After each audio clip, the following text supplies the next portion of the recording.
하나님의 말씀 고린도 후서 7장 8절에서 13절까지입니다. 고린도 후서 7장 8절부터 함께 봉독합니다.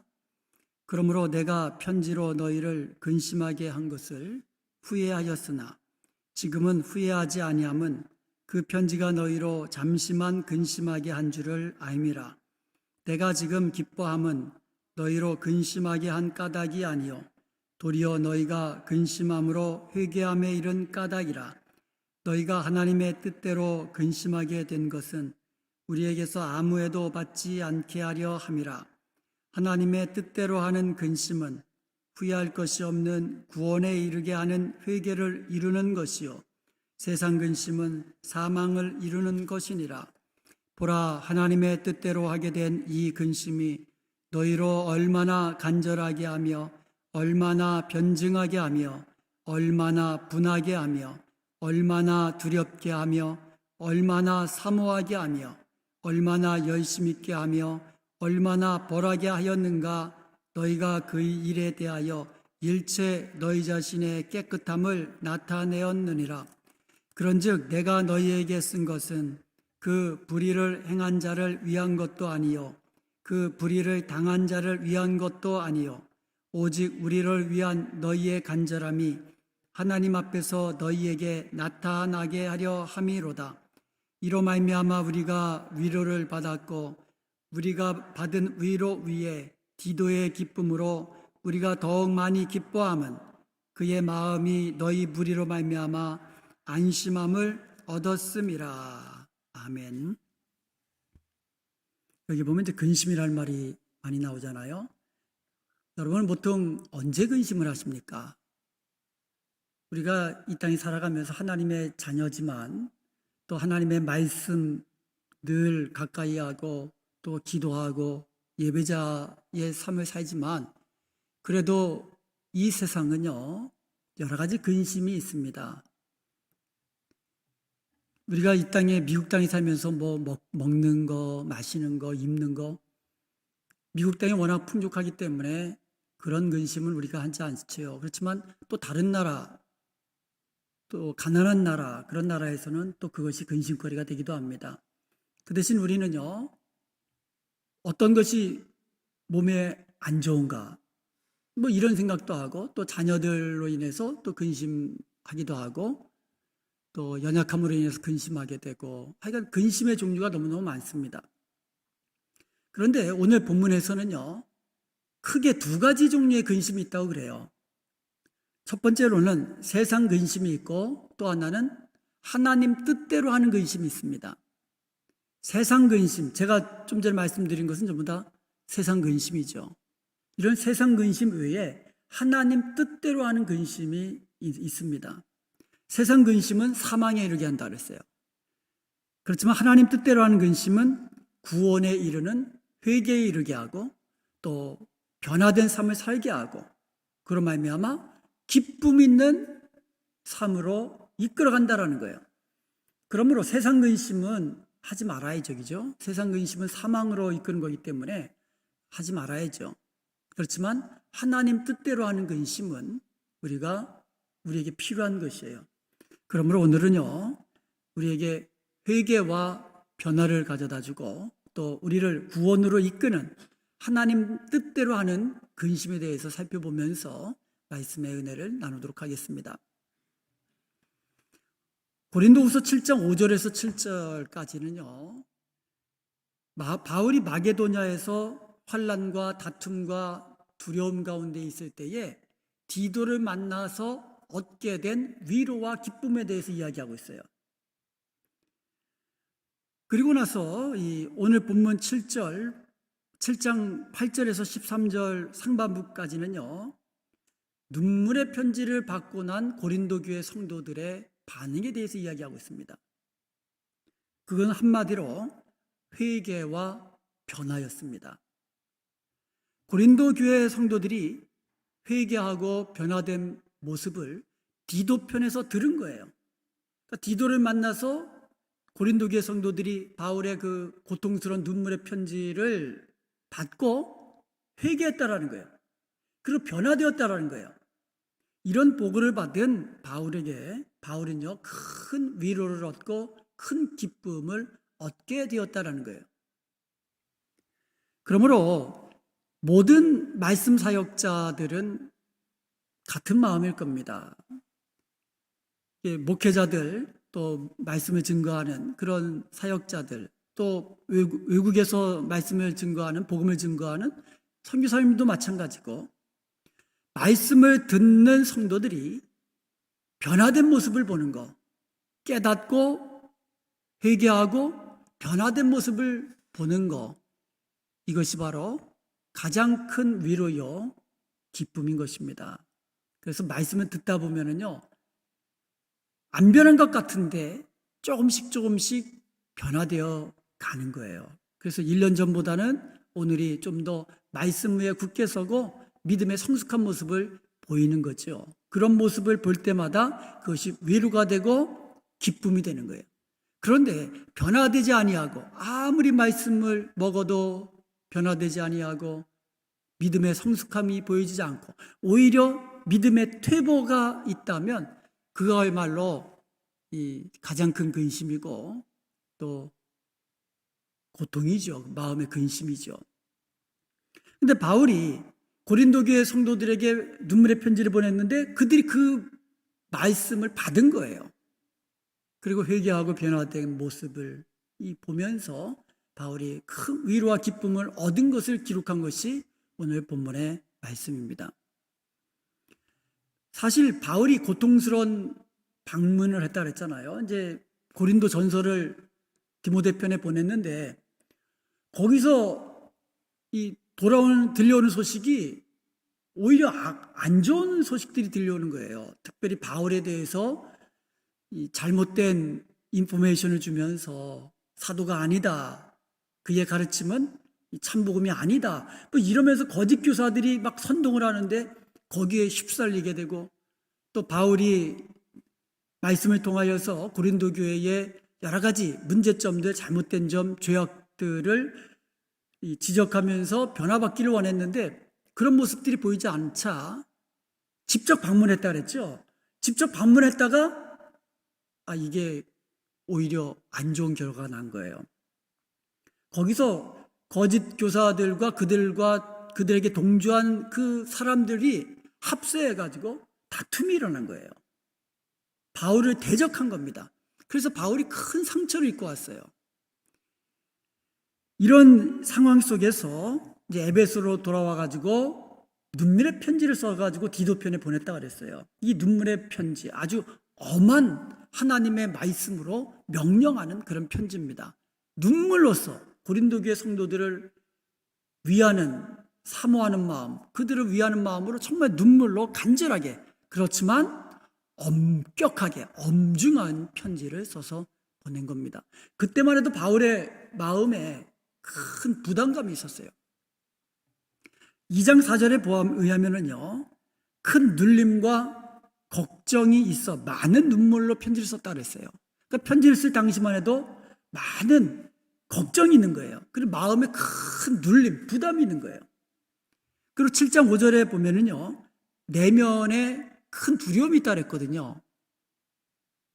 눈물의 편지를 보낼 때에 내면적으로 마음에 큰 두려움을 가졌던 이유가 뭐겠습니까? 혹시나 고린도 교회 성도들이 자기의 고통스러운 방문 때처럼 이 말씀을 받지 않고 오히려 더 관계가 악화되어 가지고 잘못하다가는 고린도 교회와 바울 자신의 관계가 단절되는 그런 사태까지 오지 않을까, 그것을 걱정하는 마음이 가득 차서 두려움이 있었던 겁니다. 그러다가 이런 상황 속에서 8절이 나옵니다. 그러나 이렇게 돼. 그러나 바울은 내가 그 편지로 너희를 근심하게 하였다 해도 나는 후회하지 않습니다 그래요. 내가 이 눈물의 편지를 보냈는데 이 눈물의 편지가 고린도 교회 성도들을 근심하게 했다 해도 나는 후회하지 않습니다. 그 이유가 9절에 나옵니다. 우리 9절 한번 같이 보겠습니다. 9절에 보면 내가 지금 기뻐함은 너희로 근심하게 한 까닭이 아니요 도리어 너희가 근심함으로 회개함에 이른 까닭이라. 너희가 하나님의 뜻대로 근심하게 된 것은 우리에게서 아무 해도 받지 않게 하려 함이라. 여기서 회개라는 말이 나와요. 회개. 이것은 메타노이스라고 하거든요. 메타노이스. 이 메타라는 말, 바꾸다라는 뜻이거든요. 누스라는 말, 관점, 자세라는 뜻입니다. 그래서 메타누스 그러면 자세를 바꾼다라는 거예요. 관점을 바꾼다 이런 뜻이에요. 그러므로 이 회개라는 말은요, 단순히 지난 일들을 그냥 후회하는 것이 아니라 삶에 대한 자세와 관점을 바꾸는 것, 이것까지 포함된 말이에요. 내가 그때 왜 그랬을까? 그건 후회죠. 후회하며 하는 것으로 끝나는 것이 아니라 이제는 다시 그때처럼 똑같은 잘못, 실수 저지르지 않기 위해서 바꾸는 거예요. 내 삶의 자세, 나의 삶의 관점, 가치관 이런 것들을 바꾸는 것, 이것이 회개다. 메타노이스라고 합니다. change of mind, 마음을 바꾸는 것, repentance, 이것을 이제 회개다 이렇게 이 말로 번역을 한 거죠. 그리고 나서 여기 그 9절에 보면 너희가 근심함으로 회개함에 이른 까닭이다. 그러면서 하나님의 뜻대로 하는 근심이라는 말이에요. 하나님의 뜻대로 하는 근심. 그러니까 지금 바울이 눈물의 편지를 보냈는데 그 편지를 받고 근심했다는 거예요. 고린도 교회 성도들이. 그런데 그 근심은 세상 근심이 아니라 하나님 뜻대로 하는 근심이었다고 얘기하는 거예요. 그래서 하나님 뜻대로 하는 근심이 9절, 10절, 11절 각 절에 걸쳐서 3번이나 언급하고 있습니다. 하나님 뜻대로 하는 근심. 이것은 이중적인 의미를 가지고 있어요. 이 첫 번째 의미, 1차적인 의미는요, 하나님의 뜻을 지키기 위한 근심이에요. 우리가 하나님의 뜻을 지키기 위해서 우리는 얼마나 근심합니까? 그런 종류의 근심을 말하는 거예요. 하나님의 뜻을 지키기 위해서, 하나님의 뜻을 따르기 위해서 근심하는 거예요. 근데 넓은 의미로는요, 하나님의 계획 가운데 당하는 근심이 포함되는 거예요. 그래서 여기서는 보통은 두 가지 의미가 다 포함되는 거예요. 그러니까 우리가 고통스러운 상황을 만날 수도 있어요. 고난의 상황 맞이할 수 있어요. 그런데 이것이 하나님의 뜻 가운데서 우리가 당하는 그와 같은 고난, 그런 것이라면 이것은 하나님의 뜻 가운데, 하나님의 계획 가운데서 당하는 근심이라는 거예요. 내가 하나님의 뜻을 지키려고 하면서 당하는 근심이 있고, 하나님의 계획 속에서, 넓은 의미로 하나님의 계획 속에서 당하는 근심, 이것이 하나님의 뜻대로 하는 근심입니다. 그래서 바울은 성도들에게 여러분은 하나님의 뜻대로 근심했다고 이야기하는 거예요. 여러분들은 하나님의 뜻대로 근심하는 겁니다. 그래서 나는 기뻐합니다. 후회하지 않습니다. 그렇게 이야기해요. 하나님의 뜻대로 근심했다라는 것은 뭐예요? 그 근심을 하나님께서 주셨다라는 거예요. 근심을 허락하신 분이 하나님이시라는 거예요. 내가 근심하게 한 것이 아니라 하나님이 뜻 가운데서 근심하게 만드셨다는 거예요. 그래서 나는 후회하지 않는다는 거예요. 하나님께서 고린도 교회 성도들을 이 근심하게 하신 이유가 뭐냐? 말씀을 듣고 눈물의 편지를 읽고 회개하고 변화를 이끌고 그들로 하여금 구원에 이르도록 하시기를 원하는 하나님의 계획 가운데서 당한 근심이기 때문이라는 거예요. 이게 하나님의 뜻대로 하는 근심이에요. 여러분, 이 하나님의 뜻대로 하는 근심은요, 당할 때에는, 막상 이 근심하게 될 때는 슬픔도 있을 수 있고 또 염려도 있을 수도 있고 고통도 동반할 수도 있어요. 그렇지만 하나님의 뜻대로 하는 근심은 그 결과가 회개로 이끌고 변화된 삶으로 이끌고, 그리고 회개함으로써 영적인 성장함, 영적으로 성숙함으로 이끄는 것이기 때문에 유익이 있는 거예요. 영적인 유익이 있는 거예요. 그래서 잠시 근심하게 한 것을 내가 후회하지 않는다. 그렇게 바울이 고백하는 겁니다. 하나님의 뜻대로 하는 근심이라는 주제는 10절과 11절에서 이어지는데요. 10절 말씀 한번 보겠습니다. 하나님의 뜻대로 하는 근심은 후회할 것이 없는 구원에 이르게 하는 회개를 이루는 것이요, 세상 근심은 사망을 이루는 것이니라. 여기 회개라는 말과 후회라는 말이 나요. 후회는요, 과거의 행동에 대해서 한탄은 있어요. 또 반성도 있을 수 있어요. 그렇지만 관점과 자세와 행동의 변화는 없습니다. 그냥 후회로 끝나는 거예요. 그래서 외적으로 보면 이게 후회인지 이게 회개인지, 왜냐하면 그냥 애통하는 모습, 근심하는 모습, 슬퍼하는 모습 비슷하거든요. 내가 그거 잘못했는데 그때 너무너무 잘못했어 하면서 막 가슴을 치고 애통할 수 있는 거예요. 잘못한 것을 그냥 반성할 수도 있는 거예요. 겉으로 보기에는 그게 회개 같단 말이에요. 여러분, 지난 주일에 우리 복임의 눈물에 대해서 살펴봤잖아요. 복임. 이 복임에서 하나님의 말씀, 하나님의 진노의 말씀이 떨어졌을 때 거기서 소리 높여 울었다 그랬거든요. 회개의 눈물 같지만 바로 그 다음에 이어서 우상 숭배하고 하나님 말씀 거역하고 회개의 눈물이 아니었다는 말이에요. 그래서 겉으로 보기에는 이게 회개의 눈물 같지만 후회의 눈물일 수도 있다는 거예요. 그럼 뭐를 결정합니까? 결과가 달라지는, 결과가. 후회는 뭐로 끝나냐? 이것은 이 슬픔으로 끝나는 거예요. 그래서 그것은 세상 근심으로 나아가고 그 결과는 사망에 이른다 그랬거든요. 그렇지만 회개는 달라요. 회개는 변화입니다. 변화를 이끌어가는 거예요.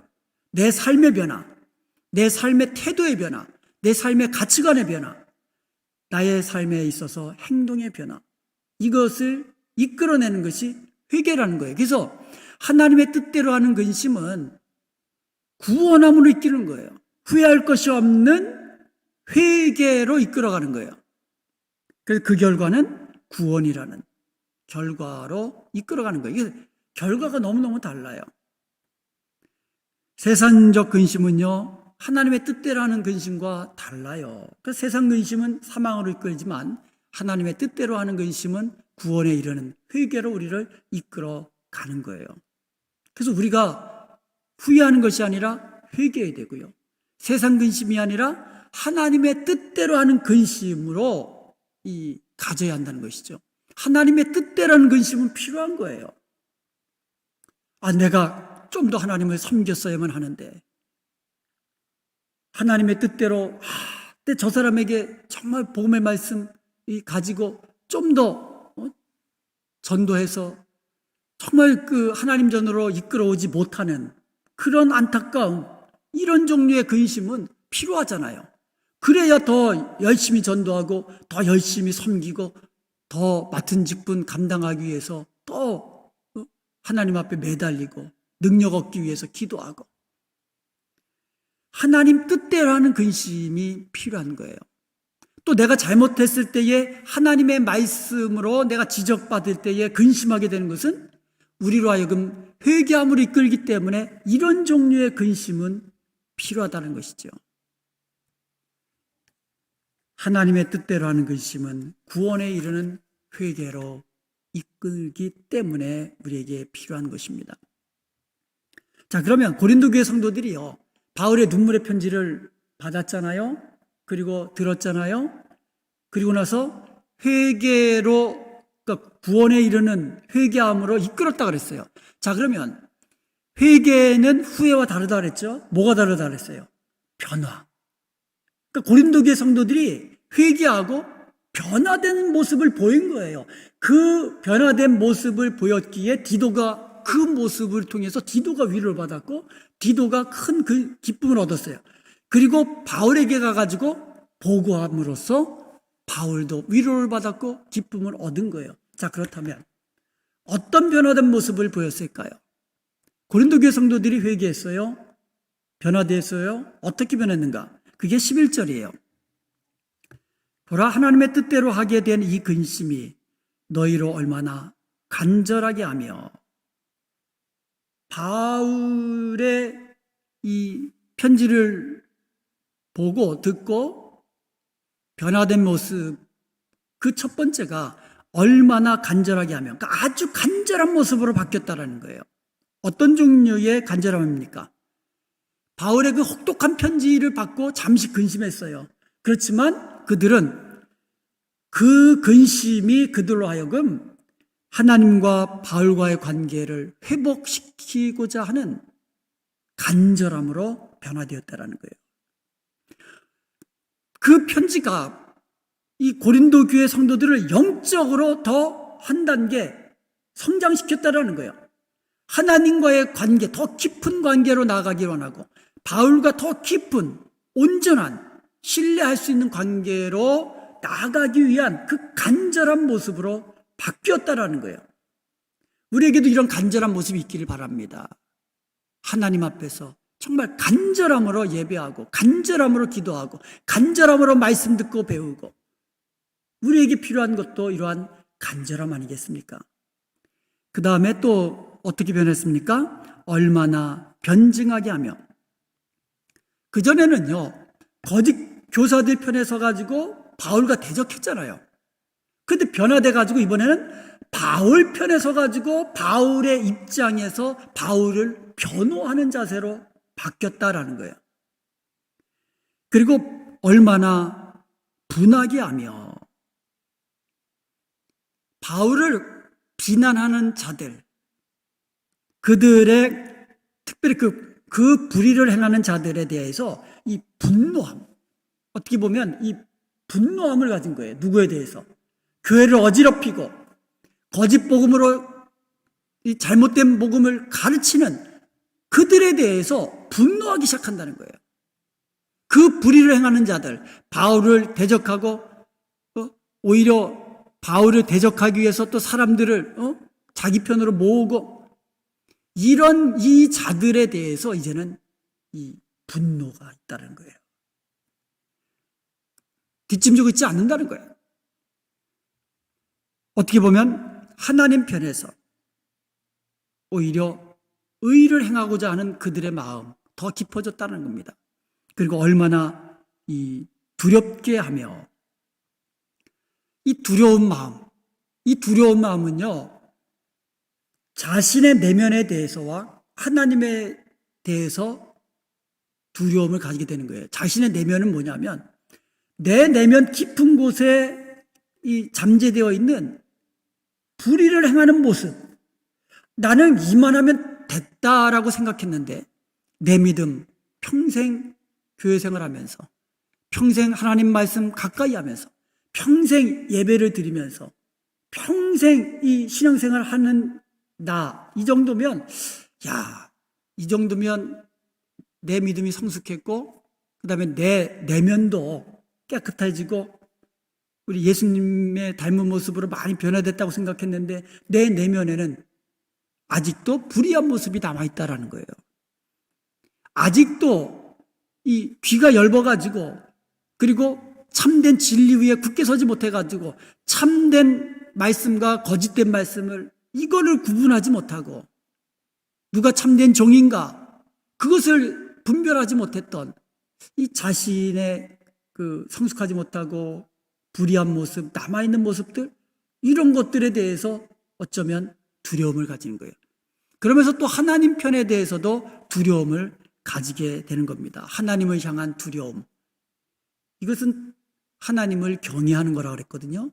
여러분, 하나님을 경외하는 것은 우리로 지혜를 얻게 하는 거예요. 지혜의 근본이라고 했습니다. 그래서 하나님의 말씀을 우리가 정말 중하게 받고 그 말씀대로 순종하게 하는 원동력이 여호와를 경외하는 거거든요. 이러한 두려움이 더 커졌다라는 거예요. 이건 좋은 종류의 의미에서의 두려움이거든요. 그리고 얼마나 사모하게 하며, 이런 변화들이 하나님과 바울에 대한 간절한 사모함으로 바뀐 거예요. 하나님 더 가까이 가기를 원하고 이 바울에 대해서 더 친밀하기를 원하는 그런 이 사모함으로 바뀐 거예요. 바울을 보기 원하는 그 같은 사모함, 이런 종류로 바뀌게 된 거예요. 옛날 같으면 어떻게 되겠어요? 바울과 싸우고 대적하고 바울을 사도로 인정하지 않고 바울의 가르침을 거짓으로, 그리고 바울의 인격까지도 모독했거든요. 이중인격자다. 한 입으로 두 말한다. 뭐 이런 종류의 바울을 비방하던 이런 그와 같은 모습이 이제는 바뀌어가지고 바울을 보기 원하는 거예요. 바울을 보기 원하는 이런 종류의 간절함, 사모함으로 바뀐 겁니다. 그리고 얼마나 열심 있게 하며 이제 그들은 변화되어 가지고요, 하나님과 바울 편에 서서 열심 있는 모습으로 변화된 그들의 모습을 볼 수가 있는 거예요. 열심 있는 모습, 간절함으로 끝나는 것이 아니라 열심까지 내는 거예요. 그리고 그 불의를 행한 자를 얼마나 벌하게 하였는가. 결국 고린도 교회 성도들은요, 바울의 명령에 따라 그 불의를 행한 자를 처벌했어요.